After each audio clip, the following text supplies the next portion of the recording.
Let's talk about what's going on in New York State. A Democratic New York governor, Andrew Cuomo, has signed an executive order against the BDS movement. That's this movement that tries to delegitimize Israel and harm Israel economically with the eventual goal, supposedly, of bringing about political change.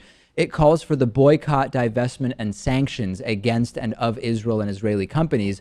And Andrew Cuomo has passed an executive order in New York State barring the state of New York from doing business with entities that back the BDS movement. It's sort of a BDS of BDS. Here's just a little bit of Andrew Cuomo announcing this. Today I'm going to sign an executive order that says very clearly we are against the BDS movement, and it's very simple. If you boycott against Israel, New York will boycott you. If you divert revenues from Israel, New York will divert revenues from you.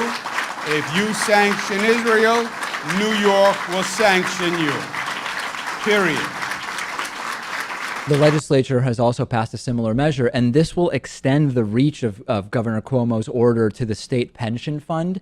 And that's where the real money is. There are foreign banks that serve BDS backing enterprises, and they do business with firms that handle the New York retirement system's investments. And the prospect of losing those investments could actually have a pretty significant impact, could actually get some of those firms to sever ties with offending banks. Now, the BDSers will tell you that this is just a movement, which is just, it's a peace movement. It's meant to achieve social change, etc. I'm unquestionably against the BDS movement. BDSers will tell you when they're asked, do you believe that Israel should exist as a Jewish state?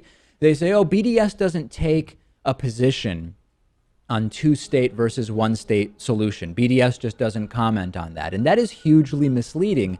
Top BDS supporter Omar Barghouti has made many statements to this effect, including, quote, the one-state solution means a unitary state where by definition Jews will be a minority. So in practice, you can say we don't take a political position, but if you simply allow anyone to come into Israel, period, it will not be a Jewish state. It is a one-state solution, and it is effectively the end of Israel as a safe haven for Jews. But forget about that, because maybe you like that idea, right? There are those who say that what Andrew Cuomo is doing is anti-free speech. I got emails from people, Louis, saying, "Oh, look at Andrew Cuomo in New York by sanctioning the sanctioners, by boycotting the BDS movement.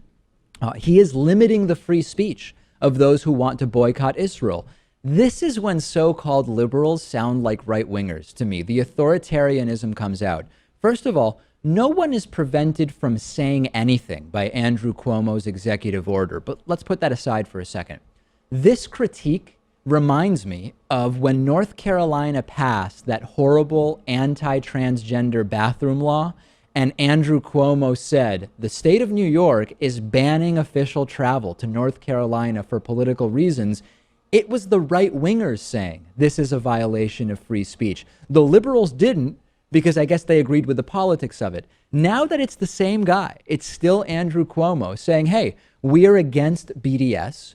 All of a sudden, those left-wingers sound like the same conservatives saying this is a restriction on free speech. It is a huge double standard. That hypocrisy is happening. What I find, this is just a highly, highly unusual order to be signed into law, right? I mean, in the same way that saying we're not going to do any official travel to North Carolina, I mean, how much official travel is really done by New York to North Carolina? Yeah, but this is a little bit different because official travel to North Carolina is it's pretty clear cut what that is. But when it comes to a person who supports BDS, an organization that supports BDS, or even a group that label themselves as BDS, I mean, it seems a little bit arbitrary, as to what that might be. How do you legally define what that is? It's just kind of messy. There are some sort of logistical questions that you bring up that are valid, but there's no doubt that the critique that this is anti-free speech, but criticizing the free speech of North Carolina to pass the laws they want with regard to transgender bathrooms is fine. There's a definite double standard there. And as a sort of quick refresher, we've talked about this more.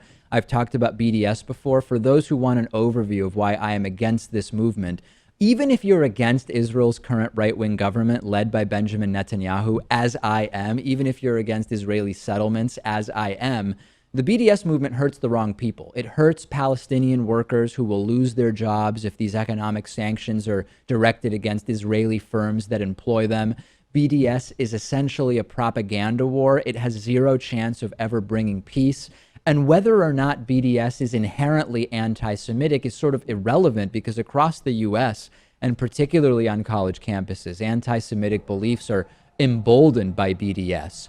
The leaders of the BDS movement will never be satisfied with any kind of two-state solution that is acceptable to Israel, and there is just no chance that anything else has a real possibility of bringing peace.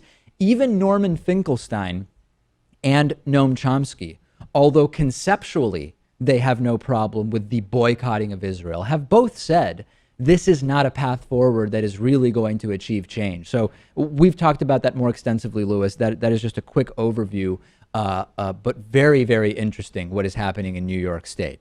We will take a break. After the break, speaking of North Carolina's transgender bathroom law, I will interview a transgender woman who is going to tell us about the fantasy world you have to be living in to think that any of these trans bathroom bills make any sense whatsoever. Gamefly is sort of like Netflix for video games. They have over 8,000 new and classic games for Xbox One, Xbox 360, PS4, PS3, Wii, and a bunch of other platforms. And you can play as many games as you want for one monthly fee. And if you find some games you want to keep, you can buy them for a low used price. There's never any due dates or late fees. And our audience can get a free 30-day trial at gameflyoffer.com/TDPS. The games are shipped directly to you with return envelopes included. There's no contracts, and you can rent games through the mobile app. Get the free 30-day trial for the David Pakman Show audience and support our show by going to gameflyoffer.com/TDPS.